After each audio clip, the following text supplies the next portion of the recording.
ગુજરાતની એક એવી પવિત્ર ભૂમિ છે કે જે ભૂમિમાં અનેક સંતો થઈ ગયા છે, જેમનું ખાલી નામ પણ બોલીએ તો પણ મનમાં શાંતિ થાય. મારે પણ આજે એક એવા જ સંતની વાત કરવી છે કે જેમને રાષ્ટ્રીય સંતનું બિરુદ મળેલ છે, જેમને ભક્તિના પંથની સાથે સાથે દેશની સેવા પણ કરેલી છે. એવા જ સૌરાષ્ટ્રના સંત કે જેમનો આશ્રમ ભાવનગર પાસે બગદાણામાં આવેલ છે, જેમને ફક્ત ભારત જમાં નહીં પણ આખી દુનિયામાં લોકો જાણે છે, અને જેમના લીધે જ બગદાણા એક ધામનું બની ગયું છે, જ્યાં લાખોની સંખ્યામાં ભાવિકો ભક્તો પોતાની આસ્થા શ્રદ્ધા લઈને આવે છે. બાપા બજરંગદાસ બધાના દુઃખ મટાડે છે, જેમને લોકો બાપા સીતારામના હુલામણા નામથી ઓળખે છે. ઈસવીસન 1906 ચોક્કસ તારીખની માહિતી નથી, પણનું વર્ષ હતું. ભાવનગરના અધેવાડા ગામમાં હીરદાસજી અને શિવકુંવરબા નામે રામાનંદી કુટુંબ રહેતું હતું.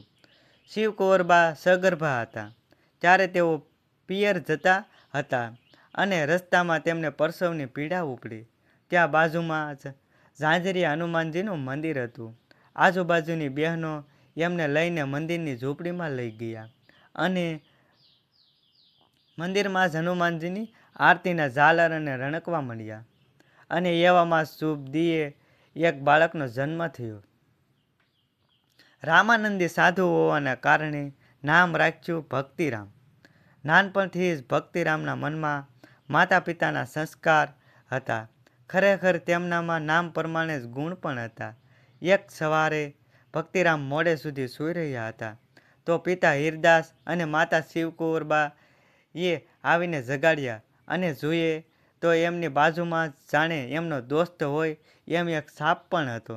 પણ એમને થયું કે જરૂર ભક્તિરામ શેષ નારાયણના અવતાર હોવા જોઈએ. ભક્તિરામને ભક્તિની જ એક એવી માયા લાગી ગઈ હતી કે તેઓ 2 ધોરણ સુધી જ ભણ્યા હતા, અને 11 વર્ષની ઉંમરે તેઓ ખાખીની જમાતમાં કે જેમના ગુરુ હતા સીતારામ બાપુ, એમની પાસેથી દીક્ષા લઈને સમાધિમાં લીન થઈ ગયા. બ્રહ્મ તત્વ અને યોગ સિદ્ધિનો સાક્ષાત્કાર થયો. ત્યારે ગુરુ પાસે દક્ષિણા આપવા ગયા. ગુરુ શ્રી સીતારામ ભક્તિરામને ઓળખી ગયા અને કહ્યું કે ખરા ગુરુ તો તમે જ છો, એટલે મારે તમને આપવું જોઈએ. ત્યારે ભક્તિરામ બોલ્યા કે ખરેખર જો તમે મને કંઈક આપવા જ ઈચ્છતા હોય તો એવું કંઈક આપો કે મારા રૂવે રૂવે રામનું રટણ ચાલુ જ રહે. ત્યારથી સીતારામજીએ એમને નવું નામ આપ્યું બજરંગી, અને કહ્યું કે જાઓ બજરંગી, હવે તમે દુનિયામાં ભ્રમણ કરો અને દીન દુખિયાની સેવા કરો, અને તમે આખા જગતમાં બજરંગદાસ તરીકે ઓળખાશો. ભક્તિરામ આખા જગતમાં બાપા બજરંગદાસ અને બાપા સીતારામના નામથી ઓળખાવા લાગ્યા. એકવાર ભ્રમણ કરતાં કરતાં બાપા મુંબઈ પહોંચ્યા. ત્યાં જ લોકોને બાપાનો પરિચય થયો.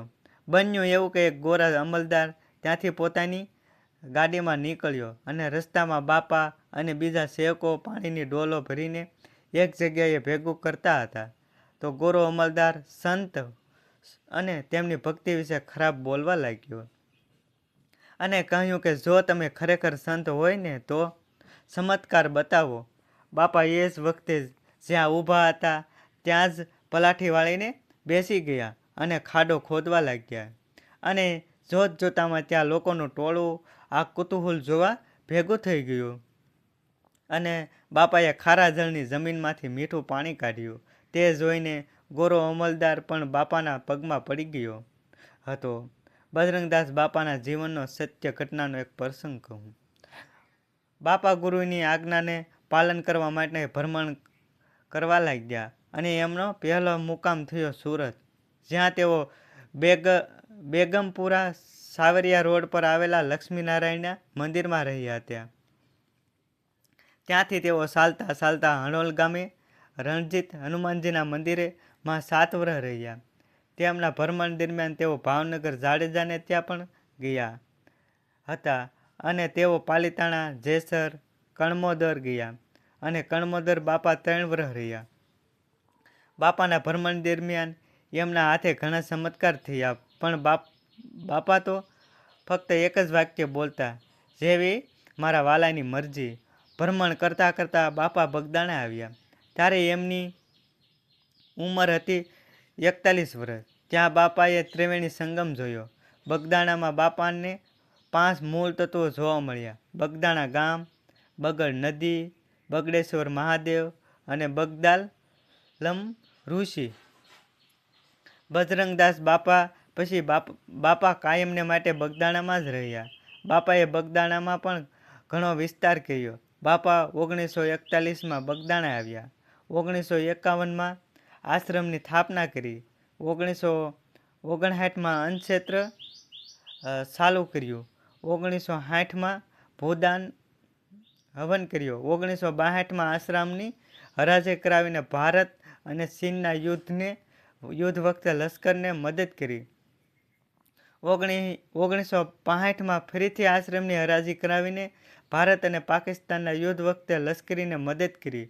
1971માં પણ આશ્રમની હરાજી કરાવી અને ભારત અને પાકિસ્તાન યુદ્ધ વખતે લશ્કરીને મદદ કરી.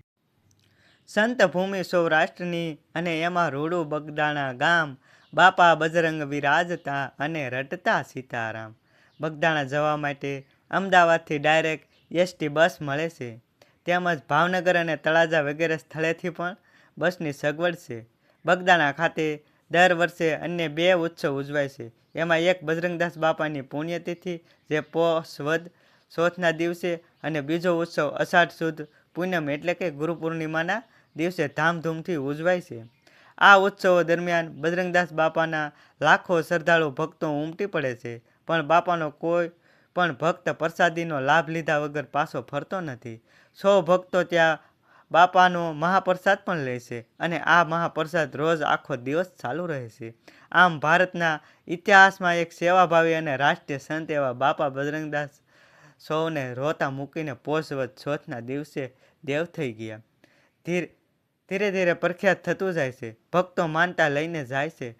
ખરેખર બાપા પણ ભક્તોની માનતા પૂરી કરે છે.